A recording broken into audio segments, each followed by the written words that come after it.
আসসালামু আলাইকুম এভরিওয়ান, কেমন আছেন সবাই? আশা করি সবাই ভালো আছেন। আজ আমরা যাচ্ছি নদী ভ্রমণে। তো ফ্রেন্ডস, চলুন আপনারা আমাদের সঙ্গেই থাকুন এবং এনজয় করুন।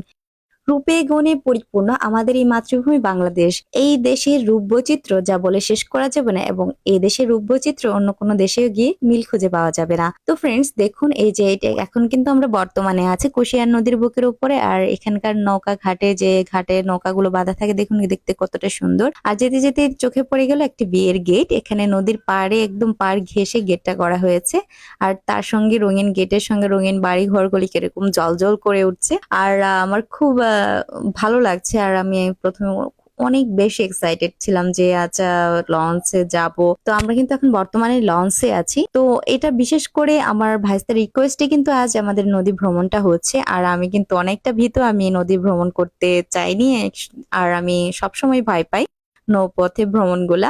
কিন্তু আজ আমি ভ্রমণটা করে আমার যে ভিতরের ভয়টা ছিল সেটা কেটে গেছে, এবং আমি অনেকটা এনজয় করেছি।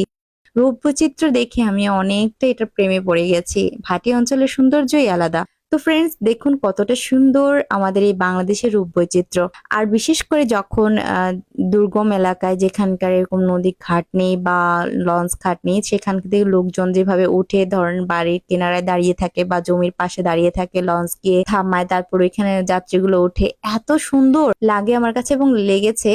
আর প্লাস ওইখানকার ভিডিও যদি আপনাদেরকে দেখাতে যাই, মানে ভিডিওটা অনেক লং হয়ে যাবে, সেজন্য আমি আপনাদেরকে দেখাতে পারলাম না। তো ফ্রেন্ডস কিন্তু আমরা চলে আসছি বলতে বলতে সেই কাঙ্ক্ষিত গন্তব্যে, আমাদের শহরে। তো আর এই যে দেখুন লঞ্চের সামনে দিয়ে আরেকটা যাচ্ছে, এটাকে কি যেন বলে, সেটার নাম আমি ভুলে গেছি। তো এটার দেখে আমি প্রথমে ভয় পেয়ে গেছিলাম, যেটা মনে হচ্ছে যে ডুবে যাচ্ছে ডুবে যাচ্ছে, ডুবেই যাবে এখন মনে হয়। তো অনেকে বলছে যে না, এটা ডুবে না, এটা এরকমই, এমন করেই সব পথ ভেসে থাকবে, এটা ডুবে যাবে না। তো আমি প্রথমে ভেবেছিলাম যে এটা এতটা পানির নিচে আছে, তাহলে ভেসে আছে কি করে।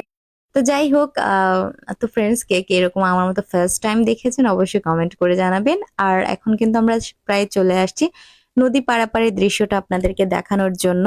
বিশেষ করে ভালো লাগতো যদি আপনাদেরকে গ্রামীণ যে মানুষজন উঠে নামে, গ্রামের মানুষগুলো কিভাবে এই নদী পথ দিয়ে চলাচল করে, সেগুলো যদি দেখাতে পারতাম, কিন্তু দেখাতে পারিনি, ভিডিওটি অনেক লং হয়ে যাবে তাই।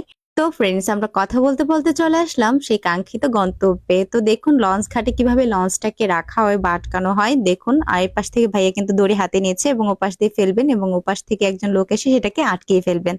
তো ফ্রেন্ডস কার কার কোন নদী ভ্রমণ করেছেন এবং কার কার পছন্দ অবশ্যই কমেন্ট করে জানাবেন।